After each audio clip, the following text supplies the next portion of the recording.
నువ్వు మనుషులు చూసిస్తే ఓడిపోతావు. దేవుడు నిన్ను ఎక్కడ నీ జీవితంలో ప్రేరేపిస్తాడో నువ్వు అక్కడ నిలబడు, నేను సాక్షిగా నిలబెడతాడు. ఈరోజు నీ జీవితంలో దేవుని కొరకు నిలబడతానని నువ్వు ఆశిస్తే గొప్ప కార్యాలు నువ్వు సాధించేవాడిగా ఉంటావు. నీ చేయిని ఆశీర్వదిస్తాడు, నీ పనిని ఆశీర్వదిస్తాడు. దయతో విత్తు, నీ సమయమును విత్తు, నీ ధననిధిని విత్తు. దేవుడు తిరిగి నీ జీవితంలో ఆనందం ఇచ్చేంతవరకు విత్తు.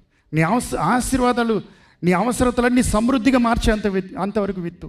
ఆయన ఇస్తున్న సమాధానము నువ్వు కొలత వేయలేవు. పరలోకం ఈరోజు నీ జీవితంలోకి వస్తే చాలని చెప్పేవాడిగా ఉంటావు. ఆ విధవరాలు కుమ్మరించింది, దేవుడు సహాయం చేశాడు. పేతురు విధేయత చూపించాడు, తన వల నిండి పొంగి పొర్లింది, సాగిపోయింది. నువ్వు కూడా కుమ్మరించు, దేవుడు నీకు మరలా తిరిగిస్తాడు. ఎప్పుడు కూడా నీ జీవితంలో సమృద్ధి వస్తే నా జీవితంలో ఇస్తానని చెప్పద్దు. నువ్వు ఈరోజు ఇవ్వడం నేర్చుకో. అది ఇవ్వడం ఏంటో నాకు తెలియదు. ఒక్కొక్క వయసుకి తగినట్టు ఒక్కొక్కటి వద్ది. నువ్వు యవనస్తుడైతే, యవనస్తురాలు అయితే నీ సమయం దేవునికి ఇవ్వు.